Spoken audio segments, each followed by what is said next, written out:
soal wacana tentang calon presiden dan calon wakil presiden khususnya di 2029 itu harus diusung oleh 3 partai politik yang lolos ke parlemen. Tiba-tiba misalnya bahwa calon presiden dan calon wakil presiden di 2029 misalnya secara definitif dan disahkan bahwa harus diusung oleh 3 partai politik ke parlemen, saya termasuk hakul yakin akan begitu banyak orang-orang yang dinilai potensial untuk menjadi calon presiden dan calon wakil presiden tidak akan bisa maju.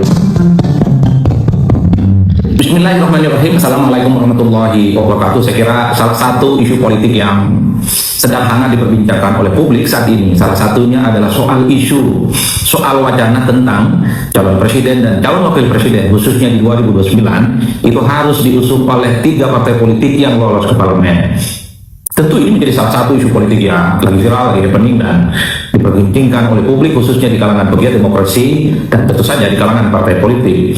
Hal ini disampaikan oleh salah satu politisi Partai Demokrat, Benny Kaharman, dalam sebuah tulisannya di media nasional tentang skenario soal kemungkinan bahwa capres dan cawapres di masa-masa yang akan datang itu harus diusung oleh 3 partai politik yang lolos ke parlemen. Bahkan Benny Kaharman juga menegaskan ini adalah ada semacam indikasi untuk membatasi bagaimana hak politik rakyat untuk memilih pemimpin tertinggi di negara kita. Bahkan dalam pernyataan yang lebih lanjut, Benny Kaharman menyatakan bahwa salah satu isu dan wacana yang paling berbahaya adalah soal upaya tentang calon presiden dan calon wakil presiden di 2029 dan di masa-masa yang akan datang harus diusung oleh 3 partai politik yang lolos ke parlemen. Tentu ini menjadi isu yang cukup ramai diperbincangkan oleh publik karena beberapa hal. Pertama, kalau kita membaca putusan Mahkamah Konstitusi beberapa waktu yang lalu bahwa ambang batas presiden 20% itu kan dihilangkan dan MK memutuskan supaya atau MK memerintahkan supaya ada rekayasa terkait dengan kepemiluan soal pilpres tentang pencalonan presiden. Bahkan per hari ini pegiat demokrasi dan kelompok-kelompok aktivis meyakini bahwa putusan MK itu satu sifatnya final and binding dan tentu saja tidak boleh ada tafsiran-tafsiran apapun. Wajar kalau kemudian selama beberapa bulan belakangan ini berhembus satu keyakinan bahwa di 2029 semua partai politik peserta pemilu tidak harus lolos ke parlemen. Semua partai politik yang dinyatakan sebagai peserta pemilu dia bisa mengusung calon presiden dan calon wakil presiden. Wajar kalau kemudian ketika wacana dan isu yang dihembuskan oleh Benny Kaharman, salah satu politisi Partai Demokrat ini ramai diperbincangkan oleh publik karena sebelumnya putusan Mahkamah Konstitusi sudah memerintahkan ambang batas presiden 20% yang selama ini dianggap sebagai gembok bahwa ada orang-orang dan figur-figur tertentu merasa dihalang-halangi terkait dengan pencalonan presiden dan calon wakil presiden. Itulah yang saya sebut sebagai realitas yang pertama.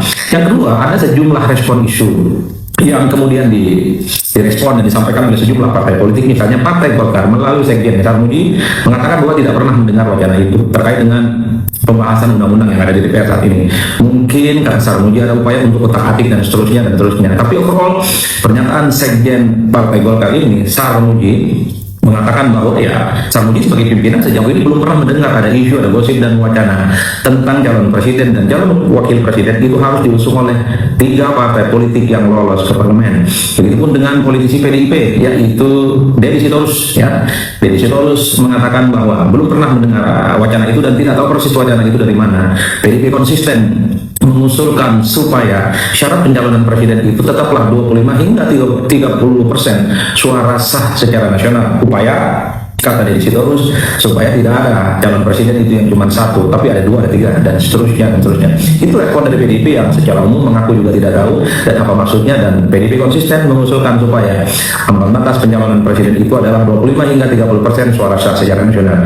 Begitupun dengan Partai Gerindra sebagai partai pemenang Pilpres di 2024 yang lalu mengatakan, Bung Bahtera Ramon juga mengatakan bahwa tidak pernah mendengar wacana itu, tidak pernah ada isu-isu yang berhembus terkait dengan isu bahwa calon presiden dan calon wakil presiden itu harus diusung oleh 3 partai politik. Saat ini katanya Komisi 2 sedang fokus untuk menerima masukan-masukan yang itu dialami oleh masyarakat ya, apapun judul masukannya panjang kali lebar. Jadi 3 partai politik ini yang kemudian memberikan respon dari wacana dan itu yang dihembuskan oleh Benny Kaharman terkait dengan capres dan calon wakil presiden itu harus diusung oleh 3 partai politik yang lolos ke parlemen. Fakta yang ketiga bagi saya, kalau ini betul terjadi ada isu, ada gosip, karena tentu rakyat secara umum tidak pernah tahu persis apakah wacana ini sebenarnya juga sudah ada obrolan-obrolan misalnya di parlemen, atau memang wacana ini hanya sebatas isu dan gosip dan tidak ada faktualisasinya misalnya yang ada di DPR. Tentu rakyat biasa tidak bisa menyangkal itu. Tapi satu hal, kalau betul tentang calon presiden dan calon wakil presiden harus diusung oleh 3 partai politik yang lolos ke parlemen.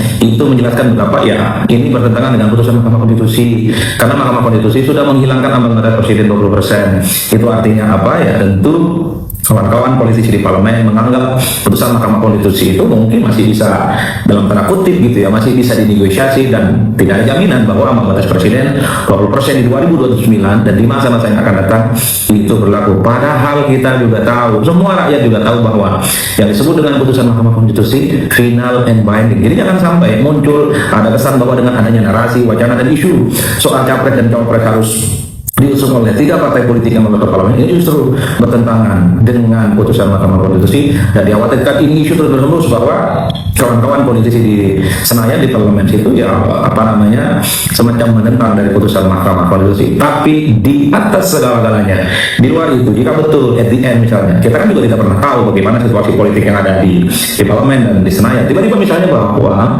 calon presiden dan calon wakil presiden di 2029 misalnya secara definitif dan disahkan bahwa harus diusung oleh 3 partai politik ke parlemen, saya termasuk aku yakin akan begitu banyak orang-orang yang dinilai potensial untuk menjadi calon presiden dan calon wakil presiden tidak akan bisa maju. Maka orang-orang mungkin seperti Anies Baswedan, mungkin juga Gibran Rakabuming Raka, AHY, ataupun ketua-ketua partai yang lain ya punya keinginan untuk bisa maju dalam kompetisi pilpres, itu tidak akan punya kesempatan. Bukan perkara gampang loh mendapatkan dukungan dari 3 partai politik yang lolos ke parlemen.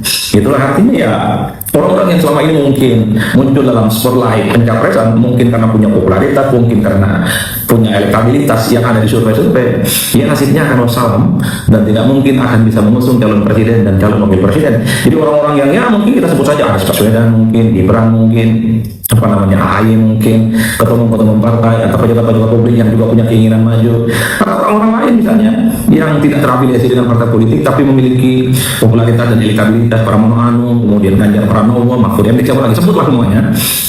Rasa-rasanya kalau ini syarat disahkan bahwa capres dan cawapres di 2029 dan di masa-masa yang akan datang itu wajib dan harus diusung oleh 3 partai politik yang lolos ke parlemen, maka tidak akan ada nama-nama potensial, orang-orang yang berseliweran di media sosial, orang-orang yang namanya muncul dalam radar survei memiliki popularitas, elektabilitas, likabilitas, itu bisa maju dan bisa bertanding, karena syarat diusung oleh 3 partai yang lolos ke parlemen ini adalah gembok yang saya kira sangat susah untuk bisa diterabas, terutama oleh mereka yang belum pernah maju di pilpres atau pernah maju pilpres baik sebagai calon presiden ataupun sebagai calon presiden tapi lalu-lalu. Itulah yang saya sebutkan Bapak Ibu semua. Ini isu politik yang menarik bagi saya karena tak ada angin dan tak ada hujan. Politisi Partai Demokrat menghembuskan isu wacana tentang skenario. Ada tulisannya di media nasional bahwa calon presiden dan calon wakil presiden harus diusung oleh 3 partai politik yang lolos ke parlemen. Kata Benny Kaharman, ini adalah isu yang sangat berbahaya karena membatasi hak konstitusional rakyat untuk memilih pemimpin tertinggi di negara ini. Bagaimana menurut Anda Bapak Ibu semua terkait dengan isu ini? Padahal kita tahu bahwa putusan Mahkamah Konstitusi jelas kok ambang batas presiden zero ataupun dihapuskan. Ya ini realitas politik kita di negara kita. Tinggal tunggu apakah yang disampaikan Benny Kaharman ini hanya sebatas isu, hanya sebatas gosip, hanya sebatas ya wacana-wacana yang tidak bisa divalidasi akurasinya, atau justru sebaliknya akan menjadi sesuatu yang sifatnya faktual. Kita tunggu karena setiap keputusan politik di negara kita itu ya di luar prediksi kita. Saya kira begitu. Salam politik siap-siap, artinya mantap-mantapnya. Wassalamualaikum warahmatullahi wabarakatuh. Nah, halo teman-teman semuanya, kembali lagi bersama saya. Hari ini kita bahas satu topik yang sedang sangat heboh dan membuat banyak orang bertanya-tanya. Sesuai judulnya, heboh Gibran terbuang, ini akan terjadi. Perubahan konstitusi DPR RI buat Gibran dan Jokowi cemas. Pertama-tama kita luruskan dulu istilah yang sering muncul yang dimaksud perubahan konstitusi. Perubahan konstitusi di sini sebenarnya merujuk pada polemik tunjangan perubahan anggota DPR RI yang menjadi sorotan besar, sekaligus kaitannya dengan posisi politik saat ini termasuk bagi Gibran Rakabuming Raka dan Joko Widodo. Kita akan bedah satu persatu mengapa isu ini bisa meledak. Apa dampaknya bagi hubungan antar lembaga? Mengapa dikatakan membuat Gibran dan Jokowi merasa cemas? Dan apa yang sebenarnya akan terjadi ke depannya? Semua saya bahas berdasarkan fakta data resmi dan analisis hukum yang jelas tanpa berlebihan maupun memihak, teman-teman. Sebelum masuk lebih dalam, mari kita pahami dulu latar belakangnya. Sejak awal periode 2024-2029, DPR RI mengubah sistem penyediaan tempat tinggal bagi anggotanya.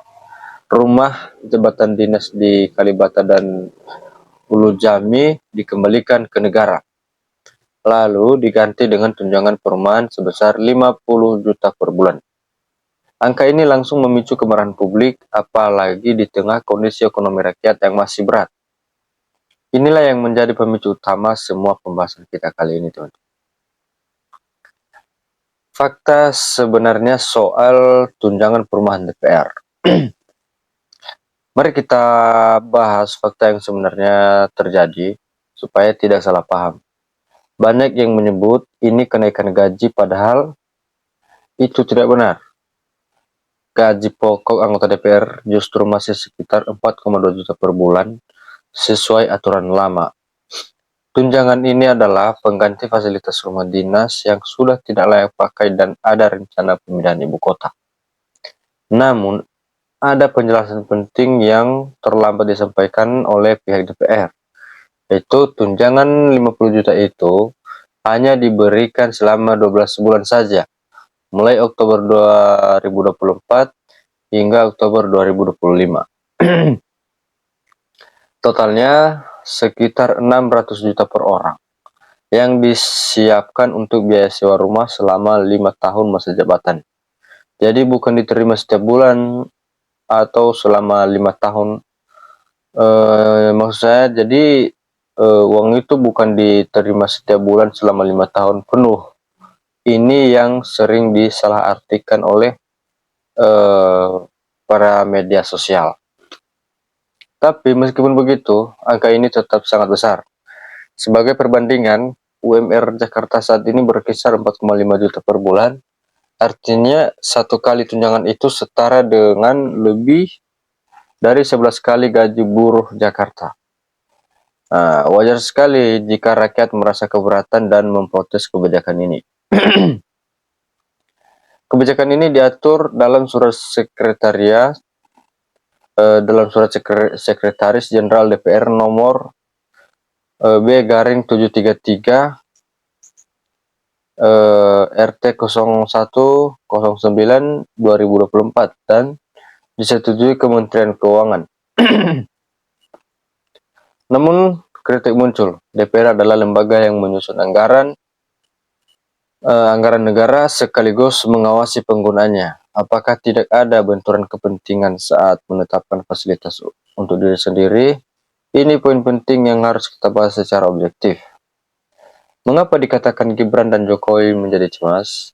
Sekarang kita bahas, teman-teman. Inti judulnya, mengapa isu ini disebut membuat Gibran dan Jokowi merasa cemas. Pertama, Gibran saat ini menjadi pejabat sebagai wakil presiden.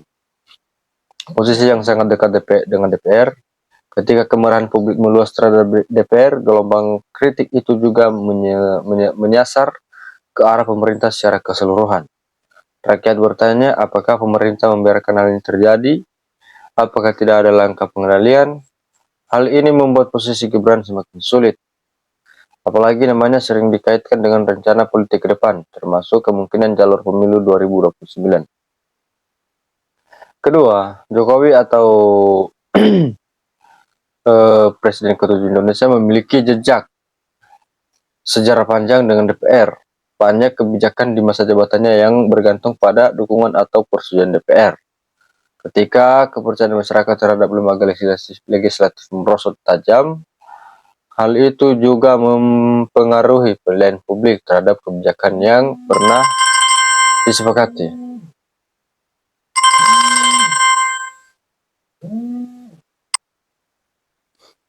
Selain itu, teman-teman, muncul berbagai wawancara lain yang berkaitan mulai dari usulan pemakzulan pejabat tinggi, tuntutan evaluasi kinerja lembaga negara, hingga perdebatan tentang batasan kewenangan masing-masing lembaga.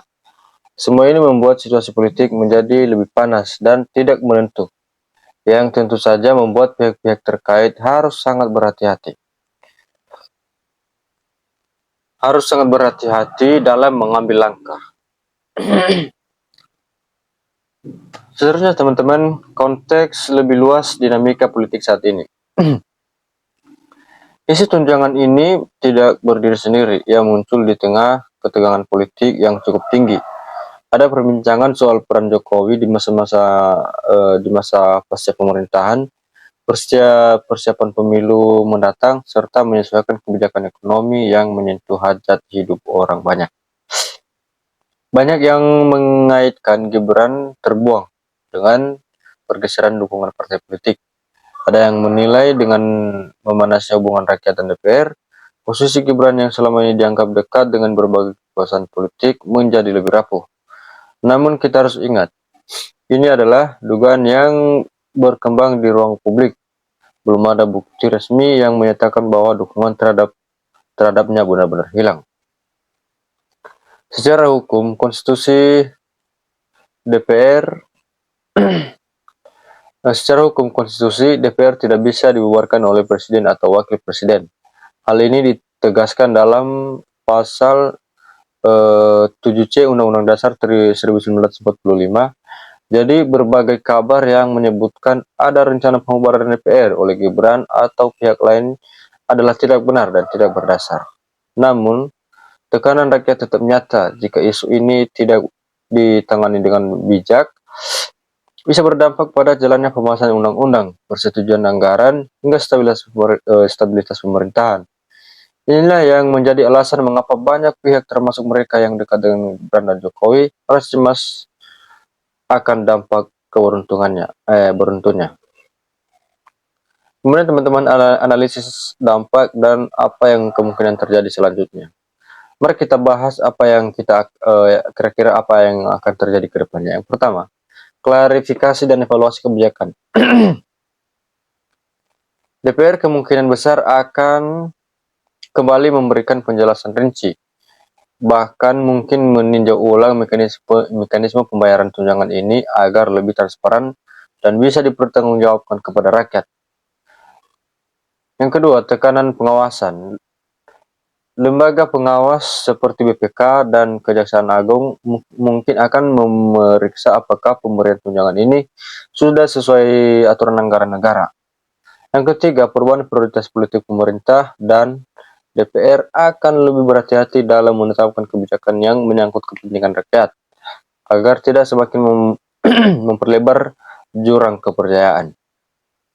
Keempat, dampak pada citra tokoh publik bagi Gibran, Jokowi, maupun tokoh politik lainnya. Mereka dituntut untuk mengambil sikap yang tegas, berpihak pada kepentingan umum, bukan sekedar mendukung kebijakan lembaga tertentu. Jika ditanya, apakah benar Gibran terbuang? Belum tentu. Namun yang jelas, isu ini menjadi ujian berat bagi kepercayaan publik terhadap para pemimpin dan lembaga negara.